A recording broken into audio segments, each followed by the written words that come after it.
Graças a Deus. Encontre aí na sua apostila, você que está de posse dela, a página 17. Nós vamos falar sobre um apelo à mudança e aplicação, no sentido de que nós já definimos aqui o que é aconselhamento bíblico, e eu creio que os irmãos lembram as definições acerca desse tema, ou seja, aconselhamento bíblico não é uma terapia gospel, não é? Você não vem aqui para um divã psicanalista ou no sentido de psicologia, mas o aconselhamento bíblico ele é uma ênfase discipular, ou seja, ele faz parte do processo do discipulado, e por fazer parte desse processo ele nos convida e nos comissiona a buscarmos a verdade, ou seja, falarmos a verdade em amor. Esse é um dos detalhes. E diante das definições de aconselhamento que nós vimos aqui, tem uma de John Stott que ela é, aliás, John Piper, que ela é excelente. Ele vai dizer que aconselhamento bíblico é uma linguagem centrada em Deus, saturada nas Escrituras, conectada ao emocional, com o fim de ajudar pessoas a glorificar a Deus e se tornarem devotas de Jesus. Em outras palavras, irmãos, o aconselhamento bíblico ele visa a glória de Deus. O aconselhamento bíblico, em última análise, não é sobre o conselheiro e o aconselhado, mas é sobre Deus. E a gente fez aqui uma analogia bem interessante. Imagine agora que você precisa aconselhar alguém. E eu falei aqui sobre os conselhos óbvios, né? Tem aquele conselho óbvio. Qual é o conselho óbvio? Você fala assim, poxa, para um amigo, estou tão triste. Aí o amigo responde assim, pô cara, não fique triste não. Aí você pensa assim, poxa, se fosse para ouvir isso, eu mesmo queria para mim, né? Não fique triste não. Tem conselhos que são óbvios e por vezes existem fugas emocionais na nossa resistência a conselhos. Quantos aqui não ouviram a ideia de que se conselho fosse bom, não se dava, se vendia ou não era de graça? Mas a Bíblia ela nos convida a essa ideia do conselho. O próprio proverbista Salomão ele vai falar sobre isso, que na multidão dos conselhos ali há sabedoria. Então é necessário, irmãos, que nós possamos desenvolver essa linguagem bíblica na forma do aconselhamento, essa forma dinâmica, profunda nas relações que vão alterar a nossa forma de viver. Então é essa a ideia, meus irmãos, a ideia de glorificarmos a Deus no nosso aconselhamento bíblico que vai mudar as pessoas. Nós tomamos por base um livro de John MacDonald que ele vai falar sobre aconselhamento bíblico cristocêntrico. E o subtema é bem interessante, ele fala que o aconselhamento bíblico ele muda vidas com a verdade imutável de Deus. Então, em outras palavras, aconselhamento bíblico, irmãos, ele faz parte do nosso discipulado e não é um ministério à parte para pessoas com nível de QI mais elevado. Pelo contrário, é parte da igreja e de uma dinâmica orgânica da vida da igreja. Amém, irmãos? Ontem a gente viu aqui a importância das qualificações bíblicas de um conselheiro, né? O conselheiro bíblico ele precisa saber ouvir pessoas, amar relacionamentos, ter caráter cristão, ser cheio do Espírito Santo, e a dinâmica que aqui foi feita foi muito boa nesse sentido. E por fim, ainda ontem, a gente estudou aqui sobre as emoções, ou como entender as emoções e também o coração. É interessante, irmãos, que a linguagem que Tiago usa, Tiago vai dizer o seguinte, de onde surgem as guerras e contendas que existem entre vós? Olha a pergunta de Tiago, de onde surgem as guerras? E por vezes nossas relações elas são conflituosas. Quem nunca ouviu um casal literalmente em pé de guerra, né? E a pergunta que Tiago faz é, de onde surgem essas guerras? E a resposta é, do vosso coração. Isso muda muita coisa, irmão. No processo de aconselhamento bíblico, a sua tarefa não é mostrar que o casal que está brigado um com o outro, ou quem quer que seja, que o inimigo dele é ela ou o inimigo dela é ele, mas na verdade o seu inimigo é você. Nós somos o nosso maior inimigo porque o tal de Adão mora em nós. E como disse Martinho Lutero, Lutero vai fazer uma analogia bem interessante, né, Walter? Ele vai dizer que ele pensou que o velho homem havia morrido afogado nas águas do batismo. Aí ele fala assim, mas eu descobri que o desgraçado sabia nadar, né? Então a gente precisa estar o tempo todo trabalhando o Espírito em nós para que as nossas guerras internas não se tornem explosivas em quem a gente ama. Então, irmãos, as nossas emoções elas foram criadas por Deus para que a gente as utilize de maneira correta. Diante disso tudo, nós vamos então clamar nessa noite, fazer um apelo à mudança e à aplicação.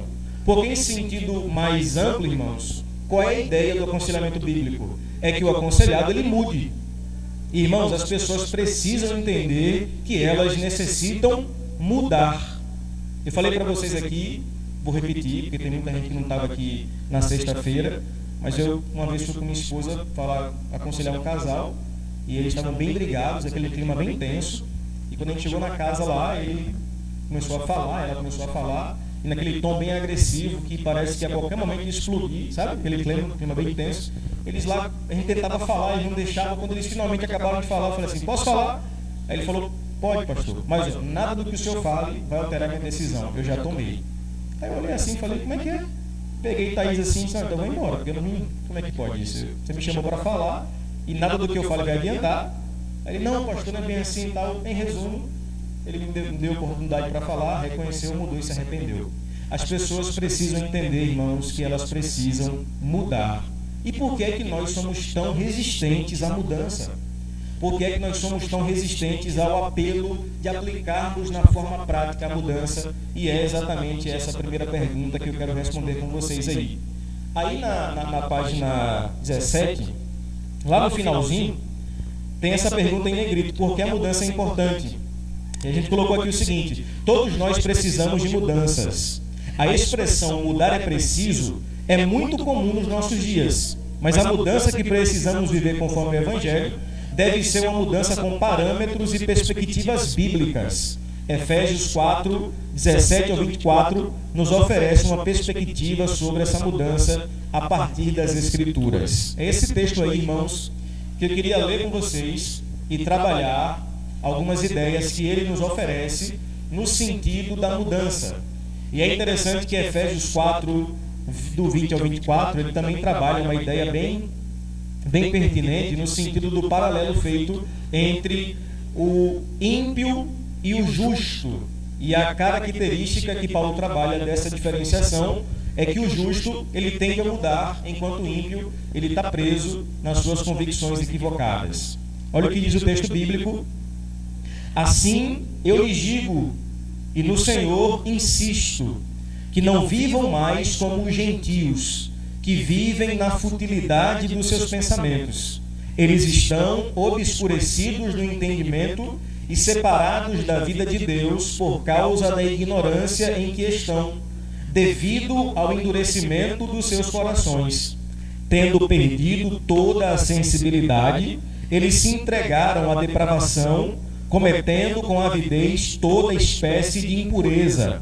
Todavia, não foi assim que vocês aprenderam de Cristo.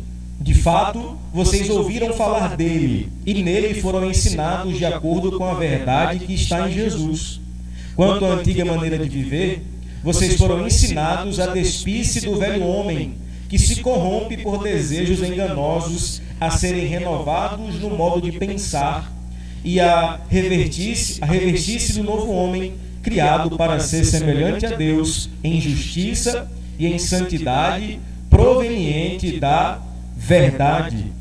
Veja, irmãos, essa exortação do apóstolo Paulo é nada mais, nada menos uma conclusão do raciocínio de Paulo escrevendo à igreja em Éfeso a despeito da maneira ou da forma de viver entre o ímpio e o justo. E sabe, meus irmãos, o apelo que Paulo faz a Timóteo na sua segunda carta é o mesmo que nós devemos aplicar nos nossos dias. Paulo identifica o caráter cristão de Timóteo na expressão tu, porém, como se Paulo dissesse, Timóteo, os outros podem, você não. Timóteo, você é a santa exceção que vive a diferença. Eu já falei isso aqui, irmãos, o nosso problema é que muitos crentes confundem ser diferentes com ser esquisitos. É ou não é? Tem crente esquisito achando que ele está fazendo a diferença. Na verdade, ele só está transmitindo esquisitice gospel. Deus nos chamou para um sentido de diferença na construção do nosso caráter cristão. Então, em outras palavras, irmãos, o caráter do discípulo de Jesus, ele se constrói na diferença e não na igualdade. Existe em nós uma maneira de nos destacarmos, não como melhores, mas como diferentes das pessoas do mundo, por uma razão. Cristo nos elegeu nele, e o argumento que Paulo vai usar aqui é que o que expressa essa diferença não é o que a gente fala, não é o que a gente canta, mas é o que a gente vive. E sejamos sinceros, irmãos, nós somos muito bons de cantar, nós somos doutores em pregar, nós só somos neófitos em viver. O que Paulo está falando aqui é que quando nós entendemos o caráter cristão e esse caráter flui de maneira natural, nós conseguimos diminuir a distância entre o que a gente prega e fala, ou até canta, para o que a gente vive. E esse caráter cristão, ele está em contraste exatamente com a ideia e com a forma de viver que os ímpios vivem. É o que Paulo vai destacar aqui, irmãos, no versículo 17. Ele já abre dizendo: isso eu lhes digo no Senhor, não vivam mais como os gentios. Quem são os gentios aqui, irmãos? Os ímpios. As pessoas que não foram alcançadas, regeneradas pela graça. Sabe por que Paulo está nos dando essa exortação aos Efésios? É porque a nossa tendência natural é copiar os gentios, a sua forma de viver, de pensar e de agir. Aí Paulo vem com uma ênfase dizendo: não vivam como eles. Ou seja, vocês precisam desenvolver um caráter cristão construído na diferença. E é interessante que ele falou assim: não andem como gentios. Algumas traduções vão traduzir o verbo andar como viver, porque andar e viver, na forma grega aqui, tem a mesma implicação. Porque a vida é essa caminhada, a vida implica essa marcha. Viver é andar, viver é caminhar. Viver é esse movimento da graça que não nos leva a um ativismo, mas uma atividade. E Paulo está convidando aos cristãos e a nós aqui essa noite a vivermos ou não andarmos segundo o padrão do mundo, mas andarmos segundo o padrão de Deus. Agora, irmãos, olha que interessante. Paulo vai falar que os gentios vivem de uma maneira que desonra a Deus, e ele vai destacar qual é esse padrão que os gentios vivem, e nós podemos perguntar como é que vivem os gentios, e Paulo vai explanar de forma bem clara como é que os gentios vivem. Olha o que ele vai dizer: na futilidade dos pensamentos. Eles estão obscurecidos no entendimento e separados da vida por causa da ignorância devido ao endurecimento do coração. Irmãos, quantas informações nós temos aqui nessa expressão desse versículo seguinte. Esse é o grande padrão do ímpio. Eles vivem no erro exatamente porque pensam e produzem aquilo que o seu coração está literalmente produzindo na maneira que eles vivem. Veja, irmãos, Paulo começa dizendo que a maneira que os ímpios vivem é uma forma que eles produzem na mente uma espécie de futilidade de pensamentos. Parece que Paulo projetou essa palavra para os nossos dias, sim ou não? Porque a gente vive exatamente nesse tempo. Futilidade de pensamento. Pessoas mergulhadas no raso. O que viraliza nas redes sociais são besterol sem tamanho. Você pode procurar por aí. Os grandes canais da internet, aquilo que está em destaque, é exatamente aquilo que tem uma qualidade baixa. E Paulo está falando que o ímpio ele se ocupa com essa futilidade. O ímpio faz do seu pensamento esse lugar de inutilidade. E o convite do Evangelho, irmãos, é um contraponto a essa cultura rasa. Porque o convite do Evangelho é o que nós acabamos de cantar. Paulo vai dizer que o que deixava ele maravilhado no Evangelho de Jesus não é a superficialidade, mas é a profundidade. E olha o que ele disse que a gente cantou: com profundas riquezas, o saber e o conhecer de Deus. Sabe, irmãos, existiu por muito tempo uma cultura anti-intelectual na igreja que diz que teologia esfria o crente, que a letra mata, mas o convite do Evangelho é que nós possamos nos diferenciar do padrão mundano, mergulhados na palavra de Deus. Em outras palavras, só é possível mudar, irmãos, quando nós nos submetemos totalmente à palavra da verdade. Amém, igrejinha? Eu queria que você colocasse isso aqui como padrão para a sua vida essa noite. O Senhor quer que você mude, e para isso você precisa amar a palavra de Deus. Filipenses 4:8 é um texto que nos oferece essa informação. Paulo vai dizer lá: finalmente, irmãos, tudo o que for verdadeiro, tudo o que for nobre, tudo o que for correto, tudo o que for puro, tudo o que for amável, tudo o que for de boa fama, se houver algo de excelente ou digno de louvor, pensem nessas coisas. Essa é a maneira, irmãos, que nós devemos ocupar a nossa mente com coisas nobres, com coisas espirituais. Em outras palavras, irmãos, nós precisamos mudar.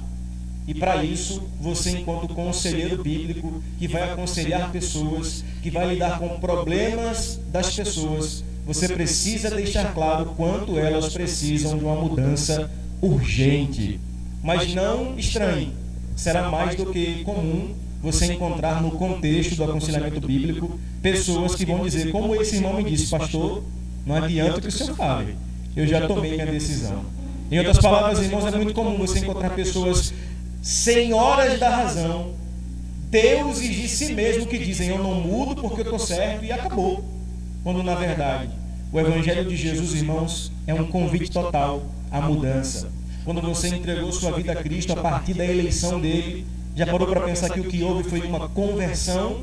E o que é a conversão se não uma mudança de rota, uma alteração no percurso da sua vida? E foi exatamente isso que nos aconteceu. Para concluirmos esse primeiro ponto, já na página 19, a gente fala aqui sobre 2 Pedro 2,19, que é um texto que ele é extremamente libertador. O apóstolo Pedro disse, prometendo-lhes liberdade, eles mesmos são escravos da corrupção. Olha que frase agora. Pois o homem é escravo daquilo que o domina. Que expressão forte, irmãos. Ao tempo que verdadeira e libertadora. O homem é escravo daquilo que o domina. O irmão Saulo abriu o culto aqui falando sobre a idolatria que os atenienses desenvolviam naquele tempo em Atos 17.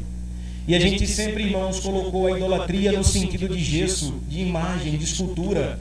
Mas Ezequiel já falava sobre a idolatria do coração.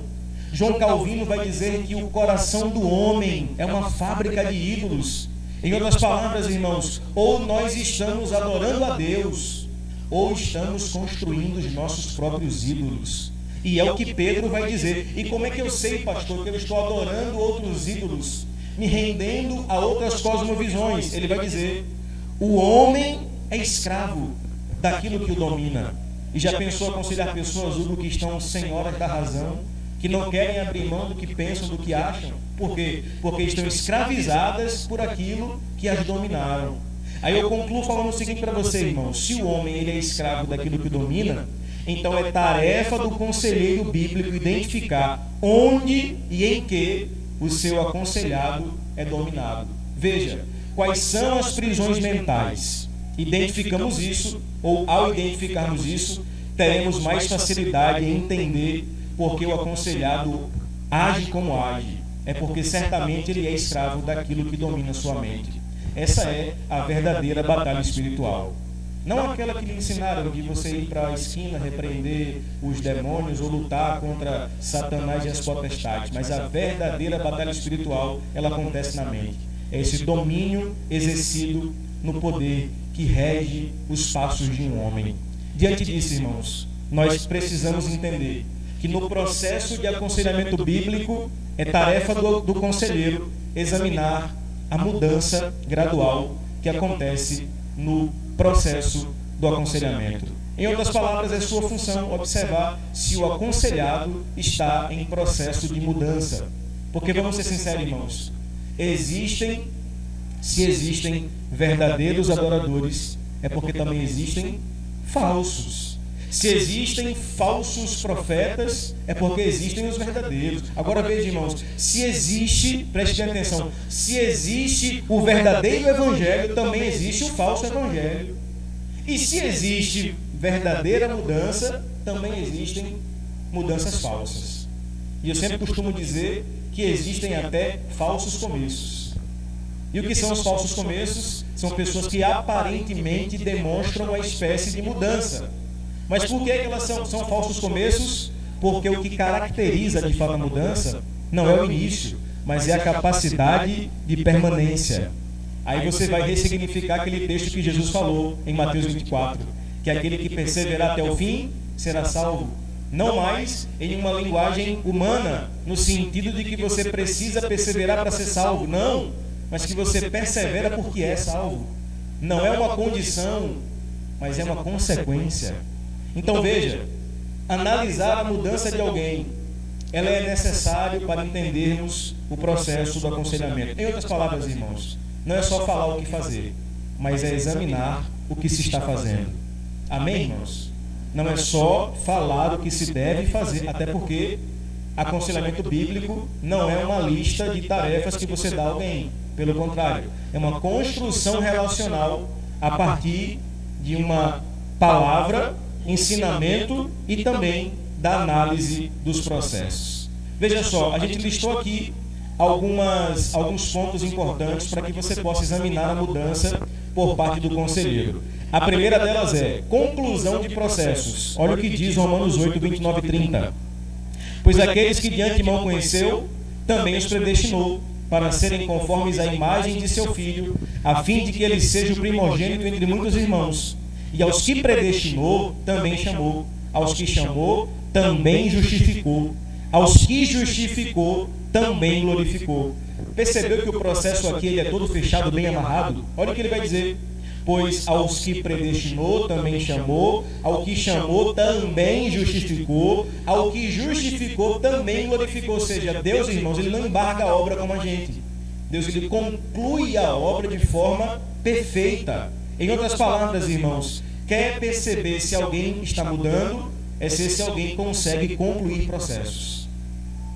Não é pela forma que se inicia, mas é pela maneira como se conclui. Não é apenas iniciar um processo de mudança, mas é concluí-lo. E me permita falar aqui para alguns irmãos que estão em fase de serem aconselhados: permaneça no processo. Porque só muda de fato, irmãos, quem permanece. Por vezes até cambaleando, sem entender muita coisa, mas permanecendo na exortação, na palavra e no discipulado. João 8, João 8 fala sobre aquela perícope da mulher adúltera. É interessante que a mulher estava naquele processo ali de vergonha pública, de exposição, e ela, prestes a ser apedrejada, Jesus intervém, você conhece a história. No final ela é livre dos algozes, dos acusadores, das pedras. Cristo olha para ela e pergunta à mulher: aonde estão os seus acusadores? Ninguém lhe acusou? Não, eu também não. Vai, não peques mais. Você conhece bem a história, mas veja, irmãos, a mulher, ela vivenciou todo o processo até ouvir Jesus falar: vai, não peques mais. Porque quem deseja mudança, permanece. Quem deseja mudar, entende que existe um processo por vezes longo, árduo, difícil, mas que no final, irmãos, no final, nós viveremos a experiência de mudarmos diante da presença de Jesus. Então eu queria encorajar você aqui essa noite: permaneça. Por vezes o pastor é chato, o pastor fica cobrando, né? Manda mensagem no WhatsApp, sabe como eu sou? Ligo, converso, vou em casa. Um líder de discipulado de pequeno grupo, ouça o que ele tem a falar, mas por favor, não desista do processo. Por vezes até um processo disciplinador, disciplinatório, que exige de você uma mudança. Por quê? Porque a Bíblia diz, irmãos, que aquele que começa a boa obra, ele é fiel para aperfeiçoá-la. Nós somos especialistas em começar e não terminar. Deus não. Deus, em sua soberania maravilhosa, irmãos, ele é o que nós cantamos aqui, o autor da nossa salvação. Mas não só isso, a Bíblia diz em Hebreus que ele é o autor e é o consumador da nossa fé.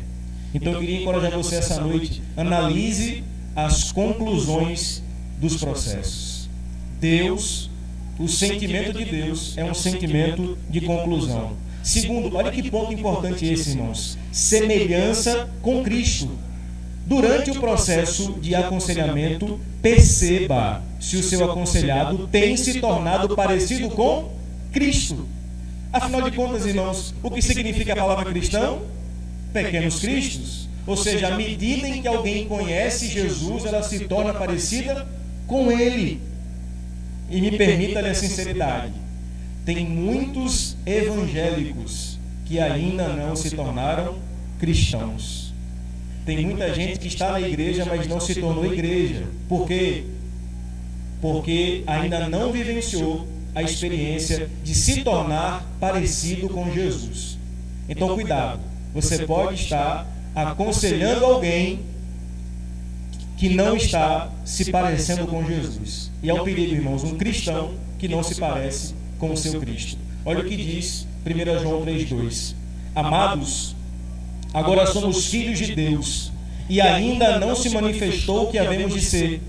Mas sabemos que quando Ele se manifestar, seremos semelhantes a Ele, pois o veremos como Ele é. Veja que João ele trabalha uma mudança progressiva no processo, irmão Nivaldo, de nos parecermos com Jesus. É essa gradualidade da fé que me encanta, irmãos. Sabe, nós chegamos aqui na igreja sem saber nada, cambaleando na fé, por vezes até carregado por alguém. Deus, em sua soberania, nos traz a sua presença agora, Ele nos habilita para que nós possamos vivenciar essa coisa gradual da fé, que a princípio é tudo muito difícil, mas à medida em que nós vamos aprendendo de Deus, Ele vai iluminando a nossa mente, e essa revelação do Senhor, ela se torna progressiva. Por fim, irmãos, o apóstolo Paulo nos convida a examinar também se o aconselhado tem fé. Olha que ponto perigoso, eu diria. Talvez você está aconselhando alguém que não tem fé. Sim, pastor, sim. Olha o que diz 2 Coríntios 13, versículo 5. Examinem-se para ver se vocês estão na fé. Provem-se a si mesmos. Não percebem que Cristo Jesus está em vocês, a não ser que tenham sido provados. Olha o que Paulo fala. Examinem-se para ver se vocês estão na fé. Perdão, reprovados no final. Eu queria ler isso aqui no final que eu coloquei aqui, irmãos, para você entender bem essa ideia. A recomendação de Paulo é que a prática do exame e prova sobre a fé sejam um exercício constante entre os cristãos. Olha que interessante. O conselheiro precisará, por vezes, fazer um inventário da alma do seu aconselhado e identificar se de fato ele quer mudar, pois pode ser que estejamos tentando ou estejamos a tentar mudar alguém que de fato não quer. Você já teve a sensação de falar com alguém e esse alguém simplesmente lhe ouvir, mas não dá ouvido? Sabe aquela sensação que você tem quando você está no ônibus? E no ônibus aí que é lotado, 6 da tarde. 01, Augusto Franco Bugio. Ou então, deixa eu ver outro. Circular a cidade, né? O que roda a cidade toda. 02 e por aí vai. Aí você está lá no ônibus, 6 horas da tarde, ônibus cheio, aí entra alguém, você está, sei lá, ouvindo música no fone de ouvido, ou conversando, intertido com um dia de trabalho, aí entra alguém e começa a falar assim: me desculpa estar interrompendo a boa conversa de vocês, a boa viagem, mas eu vim aqui falar tal. Já parou para pensar que às vezes você está só ouvindo aquela vozinha, mas sem prestar atenção, né? É só barulho, você não está prestando atenção. Talvez seja essa a sensação que nós temos quando estamos aconselhando algumas pessoas. Pois você fala assim: não faça isso. Aí o cristão vai e faz. Aí você fala: ó, faça isso. Aí o cabra vai e não faz. É essa mesma sensação. Só que, irmãos, eu queria chamar a sua atenção exatamente para esse ponto. Talvez você está aconselhando alguém que ainda não encontrou a fé em Jesus Cristo. E esse é o perigo, irmãos. O perigo é que se o amor não converter, não é você que vai convencer. Amém, irmãos? Se o amor não converte, pastor nenhum não convence. Não é oratória, não é capacidade de retórica, não é a sua inteligência, mas é graça de Deus que alcança alguém e lhe dá o dom da fé. Então examine esses pontos e vamos a um apelo prático ao arrependimento.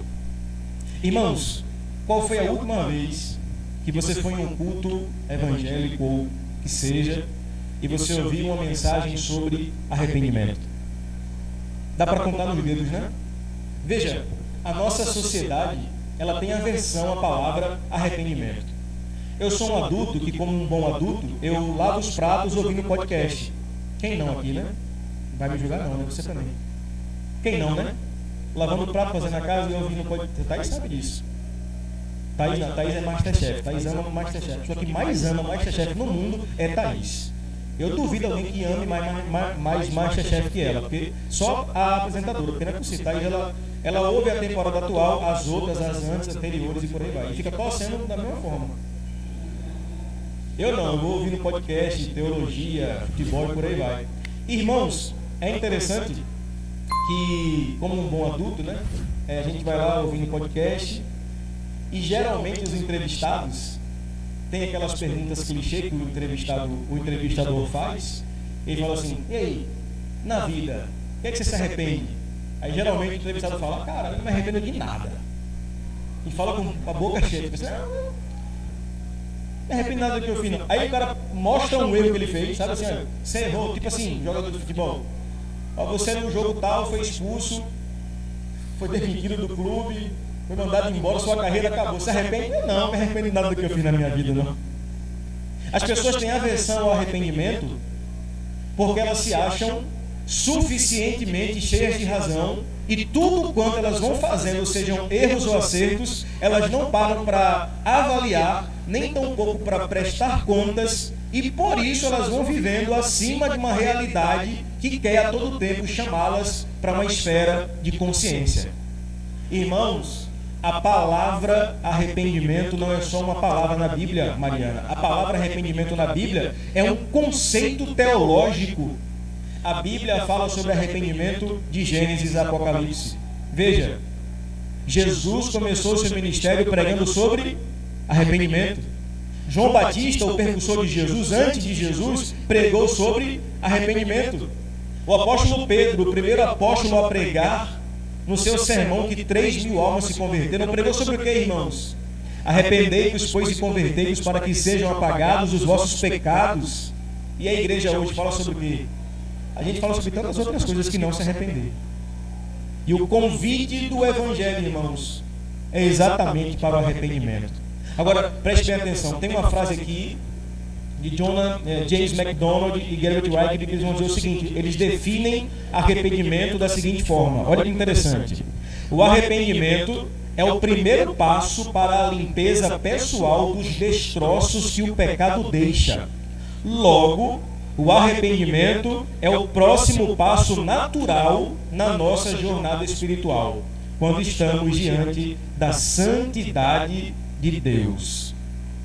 Que definição maravilhosa, né, irmãos? O arrependimento é o primeiro passo para a limpeza pessoal dos destroços que o pecado deixa. E o pecado deixa muita coisa, muita consequência, muita bagagem, muita sujeira. E o que é que vai ajudar a higienizar a nossa alma, irmãos, diante dos destroços do pecado? O arrependimento. E por isso que eu amo Davi no Salmo 51. Martin Lloyd Jones vai dizer que o Salmo 51 é o clamor de um desviado. E Davi clamando diz: Senhor, pequei contra ti. Somente contra ti pequei. Aí eu fico assim: peraí, Davi, somente contra Deus? Você pecou contra Betseba, contra o esposo dela, contra o soldado, contra a nação. Ele fala assim: pois é, mas o mais ofendido com o meu pecado é Deus.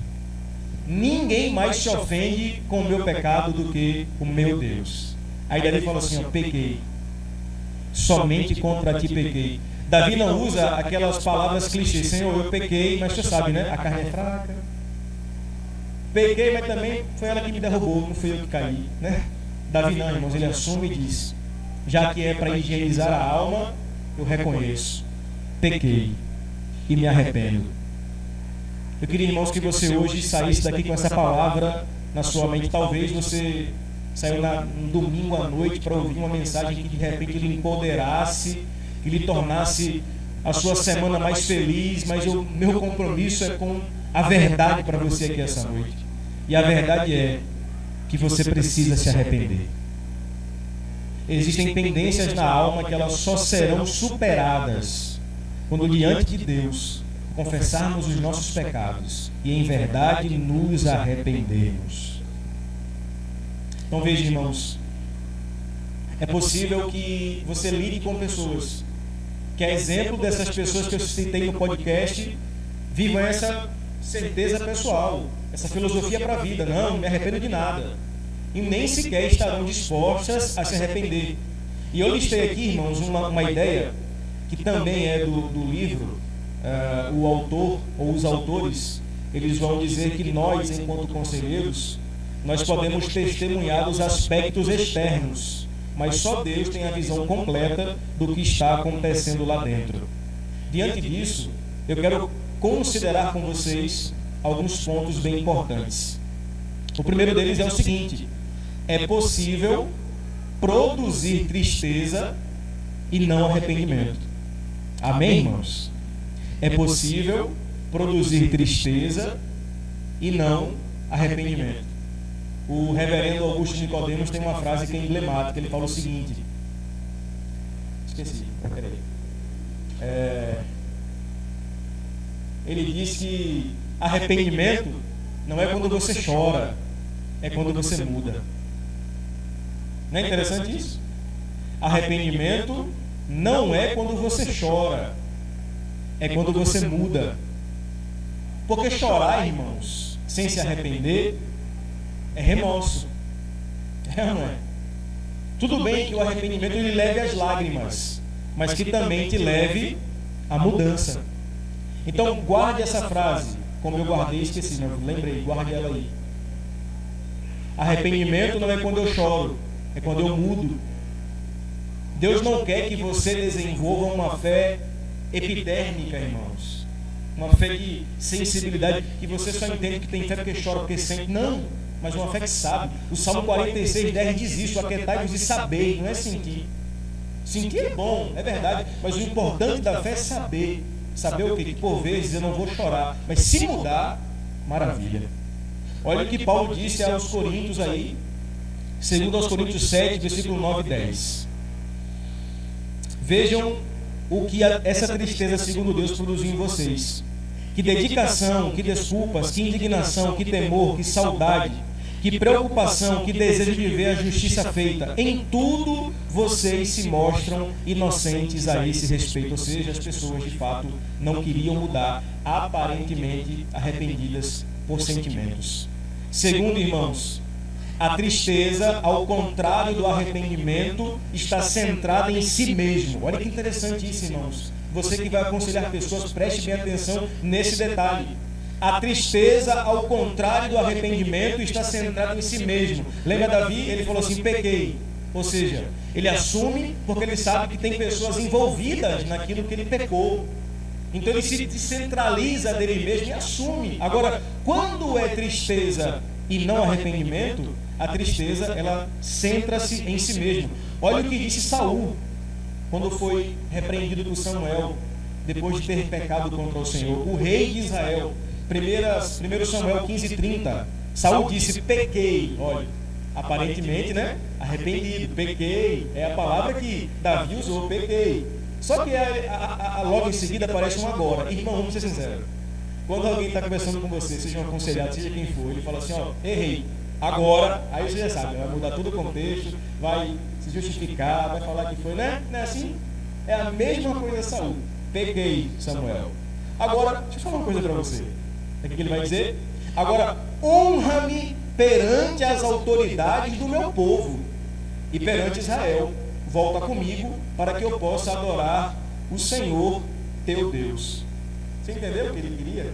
Ele não se arrependeu. Ele queria a honra de ser aclamado como rei diante das autoridades de Israel. Então, ei, conselheiro bíblico, cuidado. Você precisa saber o que de fato é arrependimento e o que de fato é só medo de perder status. Olha o que eu comentei aqui embaixo. Saul não se arrependeu do seu pecado, mas se entristeceu, pois desejava ser honrado perante as autoridades de Israel. Aí você compara Saul com Davi, quando Davi se arrepende. Davi, irmãos, ele fala assim: Senhor, pequei. E no Salmo 51, o que ele vai dizer? Não me lances fora da tua presença. Olha a diferença de Saul para Davi. Saul falou assim: pequei, mas não me tire do reinado, não. Me deixe ser honrado, me deixe ser celebrado pelas autoridades. E Davi: Senhor, eu não estou preocupado com o trono, não estou preocupado com o reinado, com o palácio. O que eu não quero perder é a tua maravilhosa presença. Saul não queria perder o trono, irmãos. Davi não queria perder a graça de ser conhecido por um adorador que desfrutava da presença de Deus. Olha que outro ponto importante aí, o ponto 3.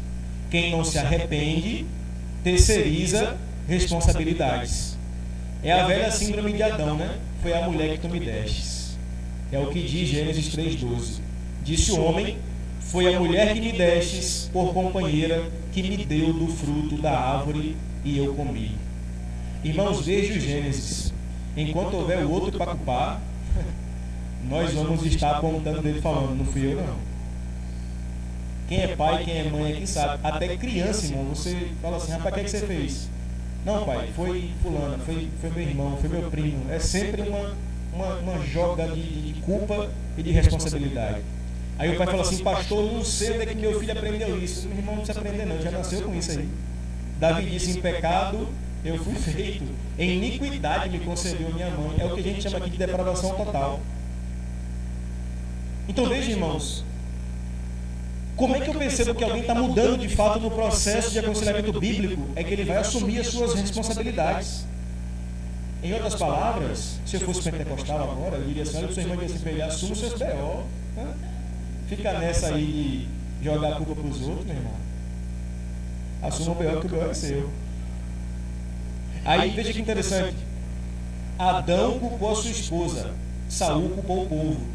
A tristeza e remorso não conseguem assumir as suas culpas, enquanto o verdadeiro arrependimento reconhece que o principal culpado aceita as consequências pela sua culpa. Opa, você já colocou aqui. Merece um prêmio. Salmo 51, verso 3. Olha Davi. Pois eu mesmo reconheço as minhas transgressões, e o meu pecado sempre me persegue. Quais são as desculpas que nós damos para não assumir as nossas responsabilidades? É muito raro, irmãos, em um aconselhamento bíblico eu vi um casal assim, chega um casal assim, brigado, fala assim, pastor, a culpa é minha, eu estou aqui porque, sabe, difícil. Ou então a gente fala assim, pastor, não foi ele não, fui eu. Geralmente é uma troca de acusações, porque é mais fácil terceirizar do que assumir.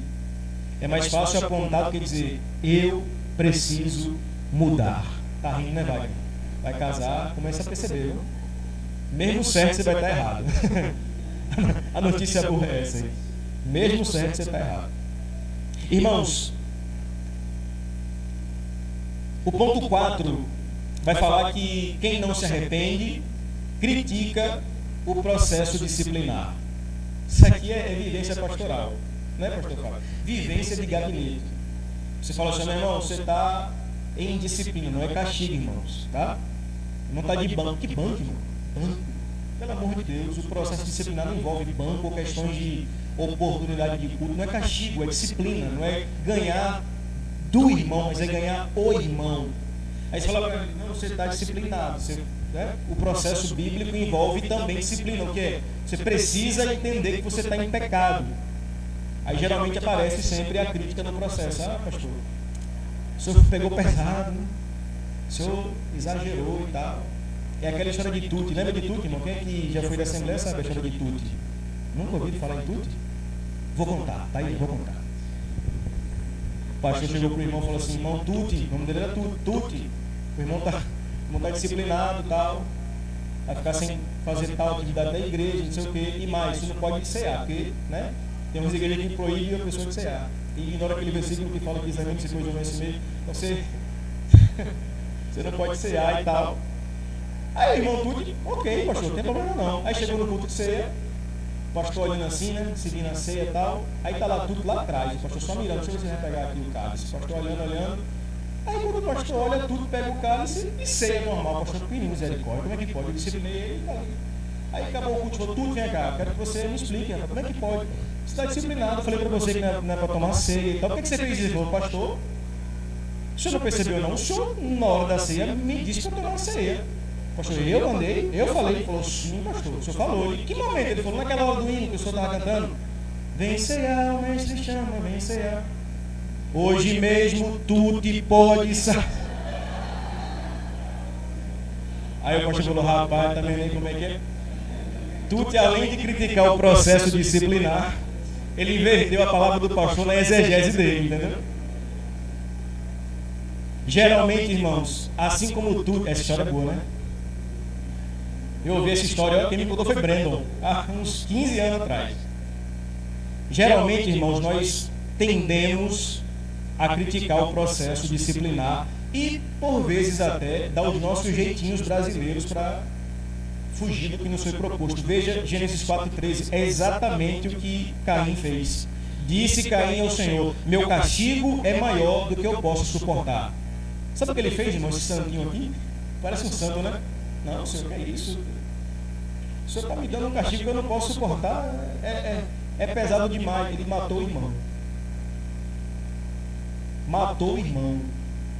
Aí veja, eu coloquei aqui o seguinte: Caim não enxergou o que fez e não se deu conta da gravidade. Um aconselhado que não se arrependeu ainda está com a guarda levantada e enxerga apenas a perda dos seus privilégios. Por vezes demonstra certa impaciência e irritação, exigindo por vezes restauração imediata sem respeitar os processos. Não dá para perceber nessa palavra aqui, irmãos, uma certa impaciência de Caim?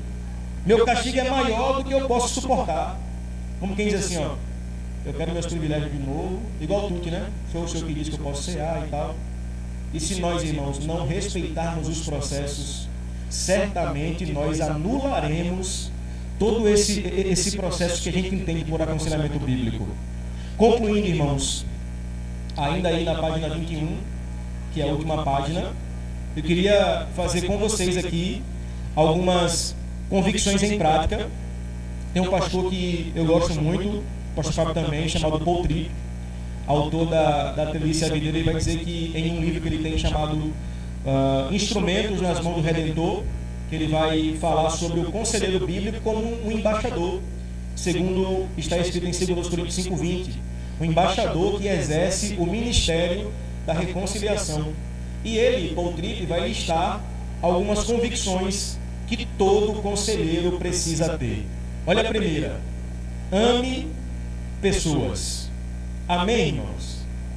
Nosso processo de discipulado é um processo que envolve amor. Lembra que a gente falou que aconselhar é falar a verdade? Falar a verdade em amor. Tem gente que aproveita o contexto de aconselhamento para destilar ódio. Não, esse irmão pecou, está errado, agora eu vou humilhar. Não, não é isso não, irmão. É falar a verdade em tom amoroso. A Bíblia diz que quando você for falar, tempere a palavra com sal. Ou seja, dê sabor que você fala. Então, evangelismo, discipulado, aconselhamento bíblico, o contexto de igreja, irmãos, envolve sempre amor.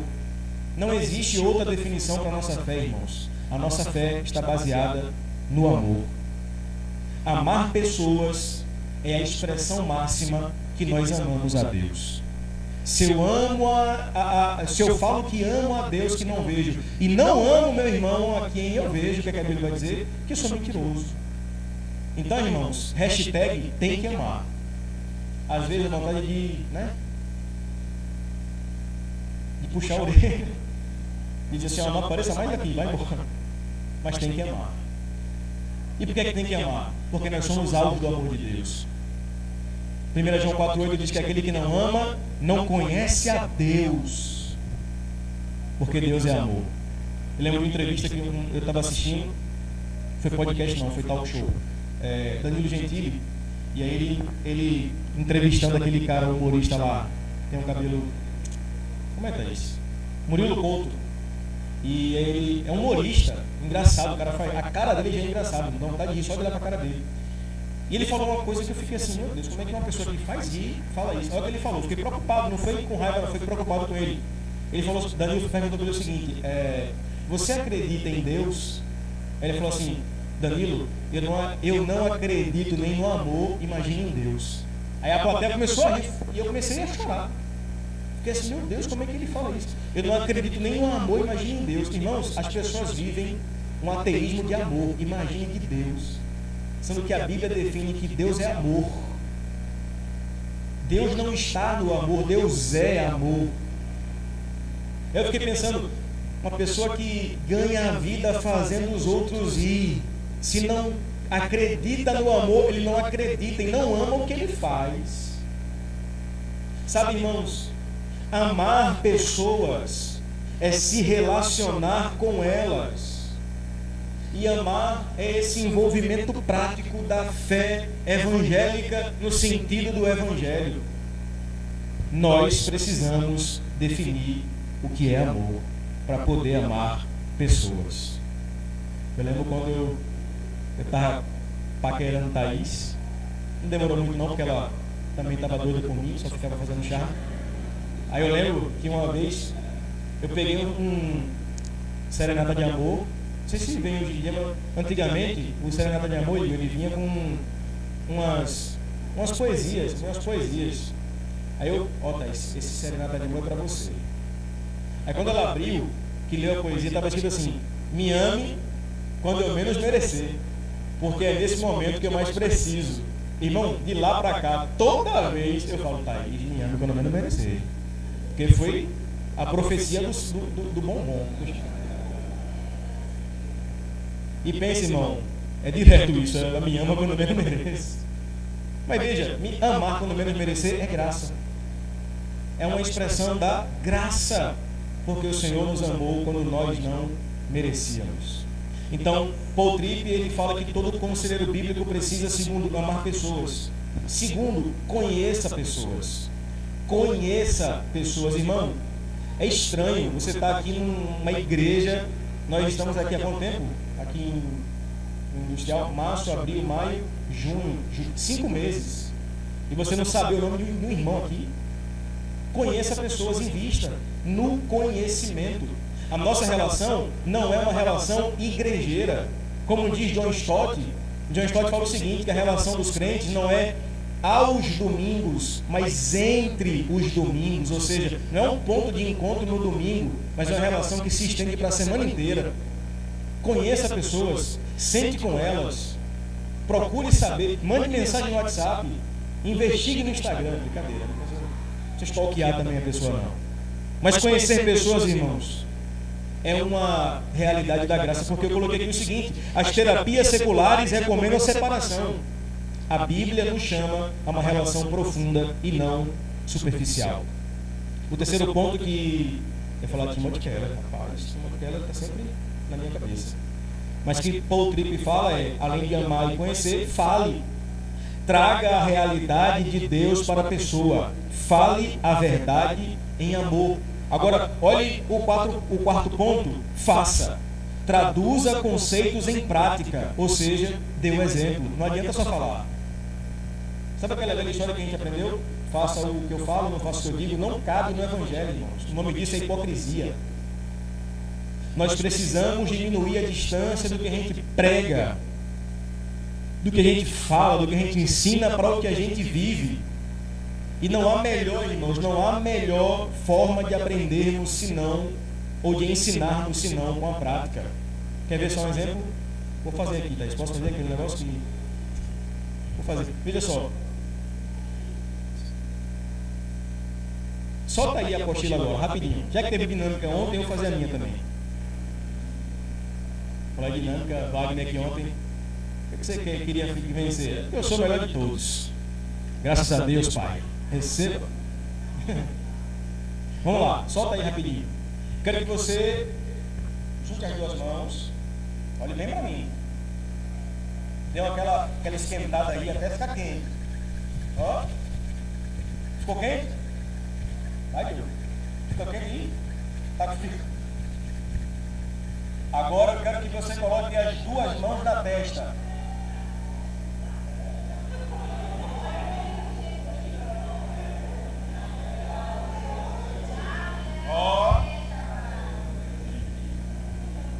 Irmão, ó, tá aí, eu contei uns 10. E isso aqui, ó. Mas vamos lá, por que a maioria colocou as mãos no rosto e não na testa? Porque estava olhando para mim. Em outras palavras, irmãos, nós... O quê? Exatamente. Em outras palavras, a nossa mensagem mais eficaz não é o que a gente faz. Aliás, não é o que a gente fala, é o que a gente faz. Eu falei para você fazer uma coisa, mas fiz outra. Resultado, você fez o que eu fiz. Então, no aconselhamento bíblico e na vida como um todo, traduza em realidade aquilo que você ensina. Você também, não vê não, Walter. Olha, o espelho assim, ó. Para amenizar o erro, exatamente. No quinto ponto, o Paul Tripp fala: delegue tarefas práticas. Pessoas só aprendem praticando. Insista que as pessoas pratiquem aquilo que elas têm aprendido. No sexto ponto ele fala: exerça a prestação de contas. O feedback é importante para a avaliação da evolução. Pessoas odeiam dar feedback, irmãos. Odeiam. Falar o porquê fez, que hora saiu, que hora fez. Casamento é um lugar de prestação de contas, por exemplo. Igreja é lugar de prestação de contas. Aqui você precisa prestar contas para alguém. É necessário que a gente tenha esse entendimento de que a nossa construção saudável depende das nossas prestações de contas. E por fim, irmãos, os elementos práticos da mudança competem: coletar dados, ou seja, fazer perguntas apropriadas. Jesus, com a mulher samaritana, fez perguntas pontuais. Segundo, identifique-se com a história. Seja empático à história do aconselhado. Atos 20:31 fala que Paulo aconselhava com lágrimas. Procure pontos de contato a partir das suas próprias experiências. E por fim, compartilhe esperança. Deixe claro ao aconselhado que Deus está operando em nós para a sua glória e crescimento nosso. A esperança é que Deus começou algo e vai terminar. Amém, igrejinha? É o que diz aí a carta de Paulo aos Filipenses, capítulo 1, versículo 6. Coloca na tela, por favor, Thaís. Põe na tela aí, minha filha. Dá trabalho para fazer. Deu. Filipenses 1:6. Eu queria concluir com esse versículo, irmãos. O Senhor nos chamou para compartilharmos a esperança. Estou convencido de que aquele que começou a boa obra em vocês vai completá-la até o dia de Cristo. Em outras palavras, irmãos, apesar dos males do mundo, apesar de um mundo quebrado desde o Gênesis 3, a esperança do conselheiro compartilhada ao aconselhado é de que todas as coisas terminam em Deus. E se tudo termina em Deus, tudo termina para a glória de Deus. Fique de pé para a gente orar, irmos para casa. Glória a Deus por essa noite. Aplauda o Senhor.